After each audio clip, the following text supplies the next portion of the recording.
everybody, it's Robert F. Kennedy Jr. here, and I cannot tell you how happy I am to be able to have this opportunity to talk to thousands of citizens in 15 countries on all the continents in the world who have come together today to protest this coup d'etat by big data, by big telecom, by big tech, by the big oil and chemical companies, and by this global public health cartel led by Bill Gates and the WHO that now amounts to $2 trillion and wants to magnify and amplify its wealth and its power over our lives, over our liberties, that wants to subvert our democracies, that want to destroy our sovereignty and our control over our lives and our children's health.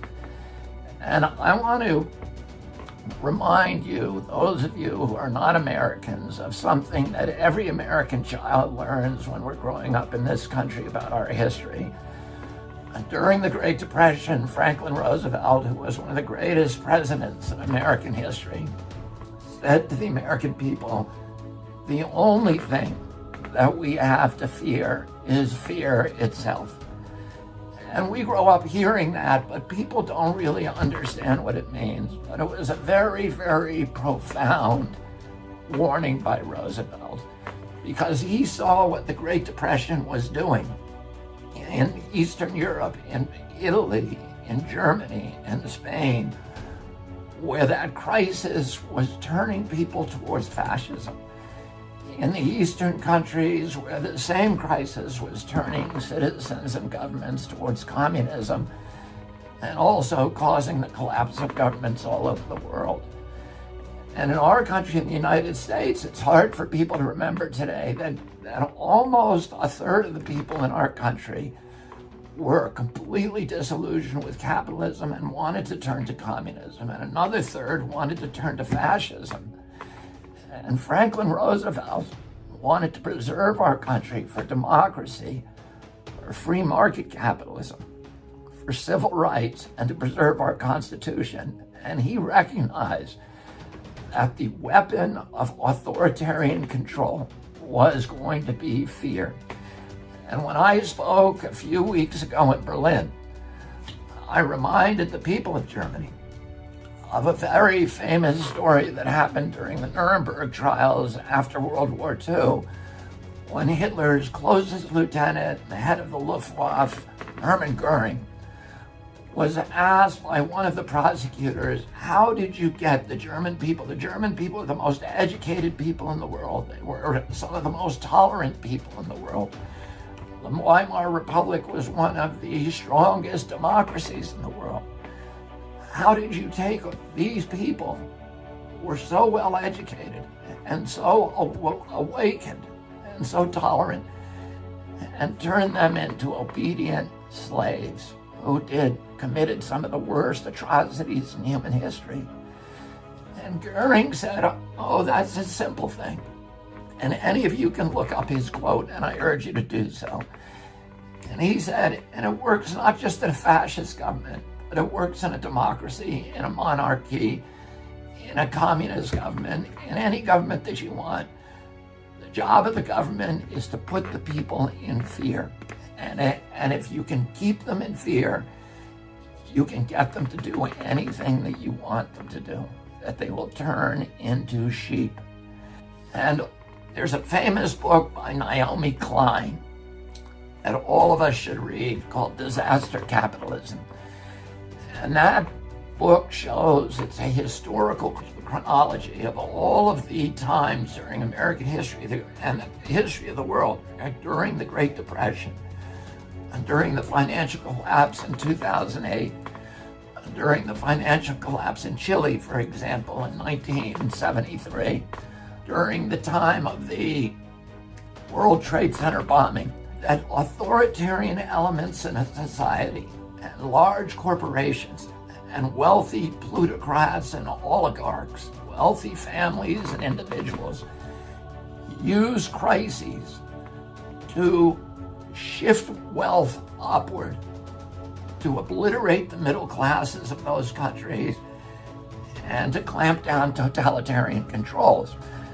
And of course, it's an obvious thing that people who are used to voting for their governments are not going to vote for policies that make the rich people richer, that give corporations even more power over their lives, that reduce democracy and reduce civil rights.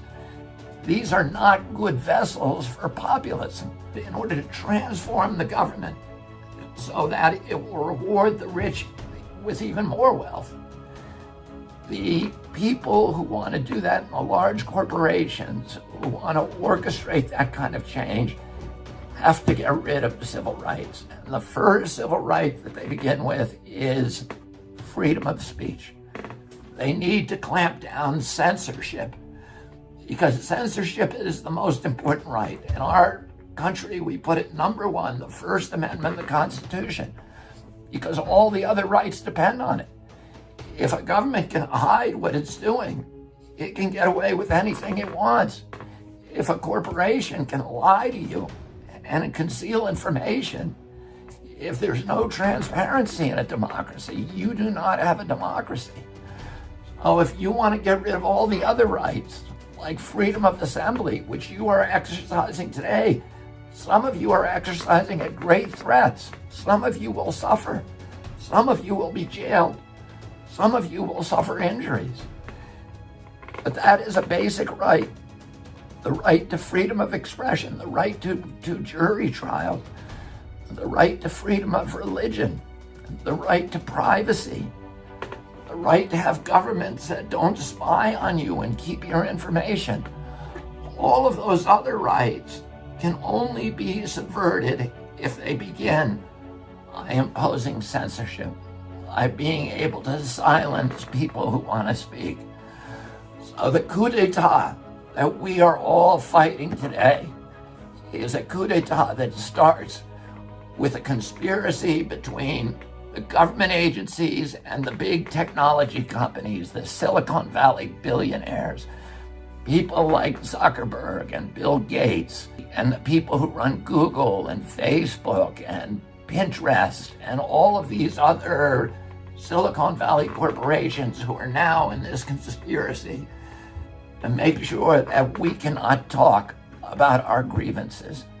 We cannot say bad things about pharmaceutical products. We cannot question government policies that make no sense to us. And I'm going to say a few things about some of those government policies. Number one, I am not a conspiracy theorist. I follow the facts. I don't know that the COVID illness was laboratory generated in Wuhan. There is plenty of evidence that it was, but not enough evidence for me to say that it's a fact. My question is, why don't we know the answer to that?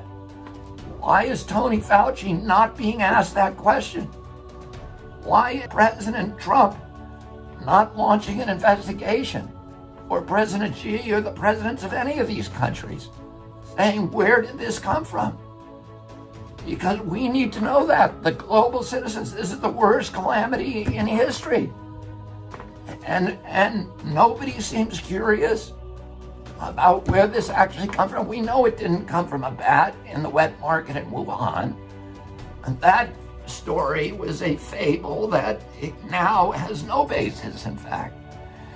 And we have Nobel laureates, and we have large institutions and investigative agencies and prosecutorial agencies are saying, we think it came from the Wuhan lab, and we think that it may have come from studies that were funded by Bill Gates and Tony Fauci.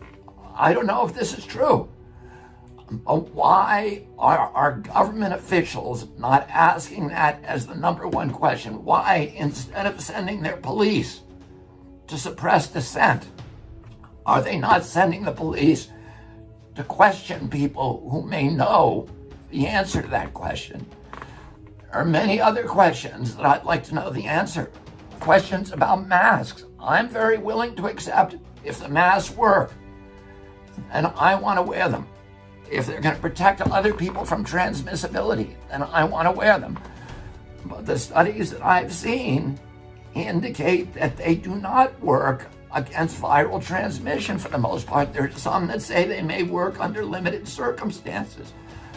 What I don't want to be told is they work and you're going to wear them and you better not ask questions about it. Most Americans and most of the people on this planet, we want leadership. We don't want bullying. And we know the difference between bullying and leadership. We want to know the truth about hydroxychloroquine. We want to know why are we spending $18 billion on vaccines and only $1.4 billion on therapeutic drugs? What is the sense of that?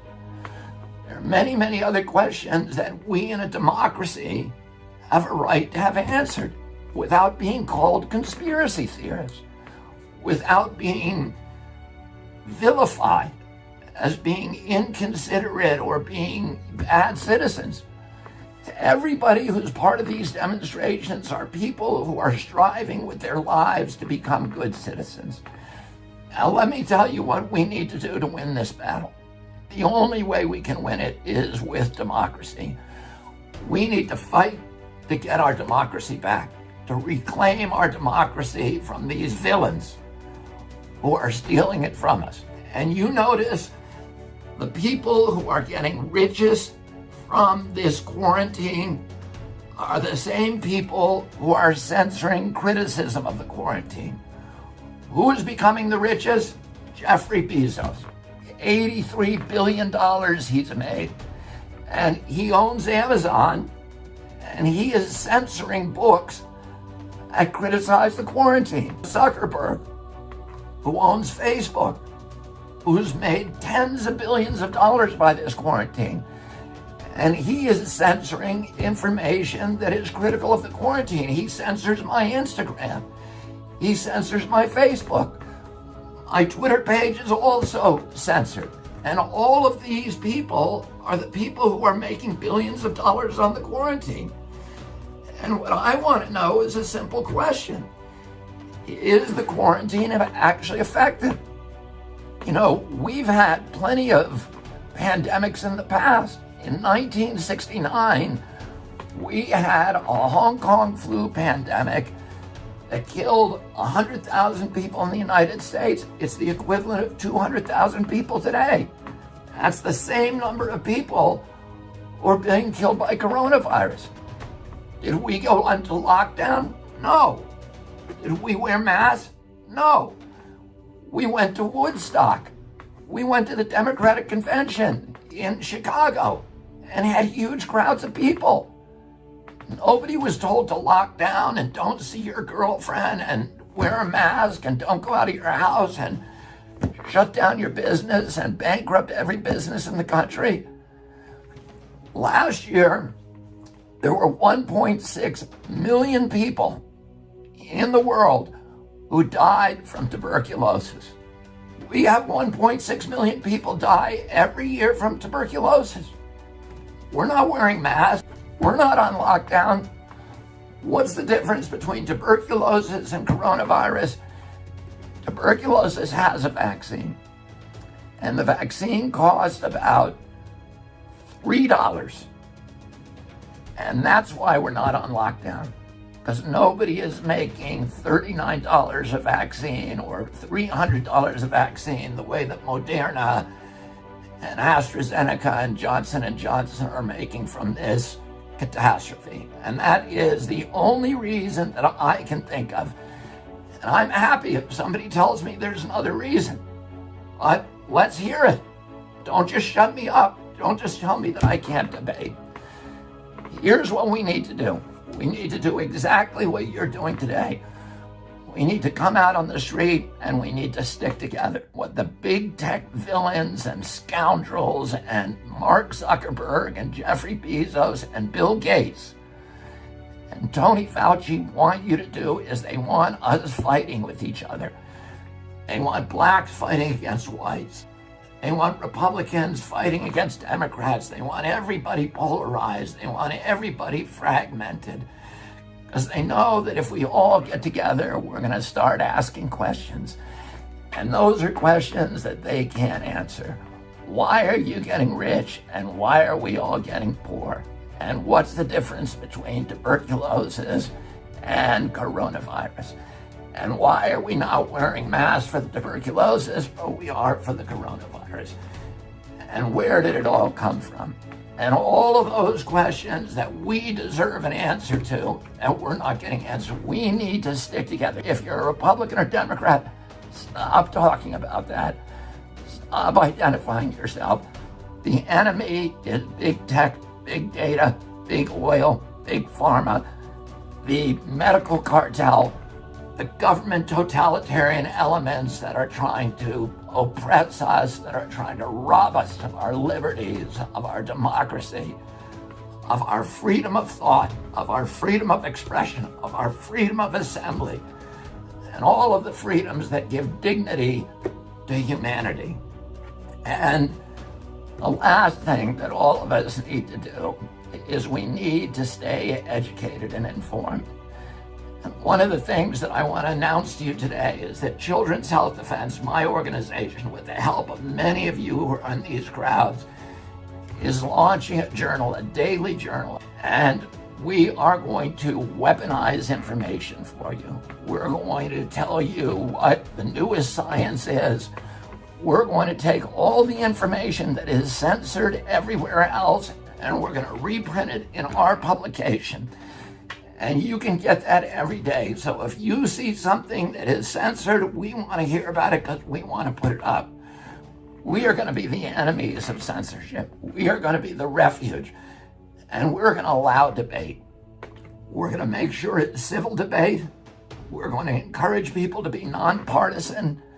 We're going to allow people to come and have different opinions than us. We are not scared of debate the way pharmaceutical company and Bill Gates and Mark Zuckerberg and Jeffrey Bezos and Tony Fauci are terrified of debate. We welcome debate. We want to hear, if you've got a different opinion than me, I want to hear about it and I want to see your science. And I want the public to hear us talking about it and debating about it, because the free flow of information, the cauldron of debate, is the only thing that allows governments to develop rational policies in which self-governance will actually work and triumph. You are on the front lines of the most important battle in history, and it is the battle to save democracy and freedom and human liberty and human dignity from this totalitarian cartel that is trying to rob us simultaneously in every nation in the world of the rights that every human being is born with. So thank you for your courage, thank you for your commitment, and thank you for your brotherhood. And I can pledge to you that I will go down dying with my boots on, fighting side by side with all of you to make sure that we return these rights and preserve them for our children. And I will see all of you on the barricades. Thank you.